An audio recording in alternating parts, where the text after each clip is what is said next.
नमस्कार. आपण या ठिकाणी इंडिया आहे जी निवासित आली आहे त्यांची आपण माहिती घेऊ की आषाढी एकादशी निमित्त त्यांचा काय उत्साह आहे, काय ऊर्जा आहे, काय त्यांचा अनुभव आहे, कसा त्यांचा प्रवास चालू आहे. 2 मिनिटं आपण त्यांच्याकडनं जाणून घ्यायचा प्रयत्न करू.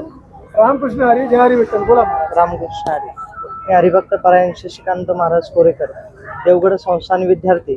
आमची दिंडी श्री क्षेत्र नेवासा, ज्या ठिकाणी विश्वमाऊली ज्ञानोबा यांनी ज्ञानेश्वरीची रचना केली असं असणारं तीर्थक्षेत्र नेवासा, त्या ठिकाणी भगवान श्री शिवशंकराचं मंदिर आहे.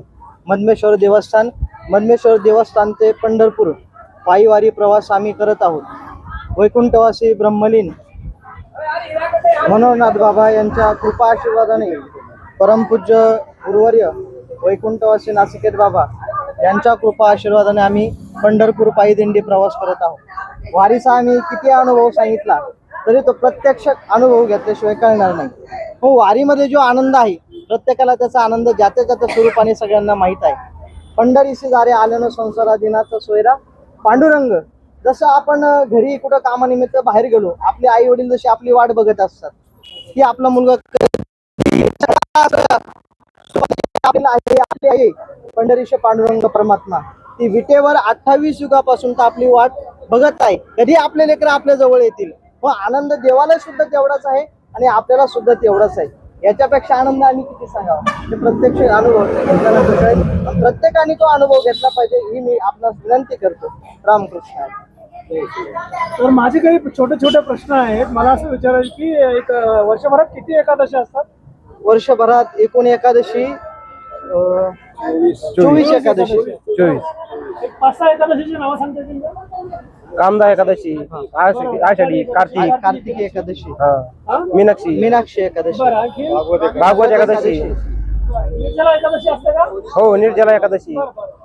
बरं, आता या ठिकाणी काय होतं, आषाढी एकादशीलाच आपण आणखीन एक नाव आहे. काय नाव आहे त्याचं माहिती आहे कोणाला? आषाढी एकादशीला एक आणखी नाव आहे देवशयनी एकादशी. आषाढी एकादशीला आपले लाडके प्रिय भगवान विष्णू, पांडुरंग, विठ्ठल हे योगनिद्रेमध्ये जातात 4 महिन्यासाठी.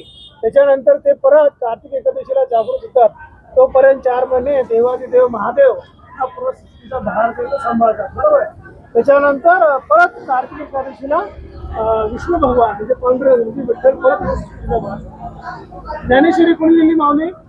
ज्ञानेश्वरी सच्चिदानंद बाबांनी लिहिली आणि विश्वमाऊली ज्ञानोबा यांनी ते सांगितलं. बरं, ज्ञानेश्वरीचं मूळ नाव काय माहितीये का? भावार्थी देखील. Very good. भावार्थ दीपिका मूळ नाव आहे. बरं, संत ज्ञानेश्वरांची समाधी कुठे आहे? आळंदी तीर्थक्षेत्र आपेगाव. तुकाराम महाराजांचं जन्मस्थान कोणतं माहितीये का? देऊ. अमरावतीमध्ये. बरं, आता प्रश्न असा आहे की संत एकनाथ महाराजांची समाधी कुठे आहे? संत एकनाथ महाराजांची समाधी कुठे आहे? पैठणला आहे. बरोबर आहे.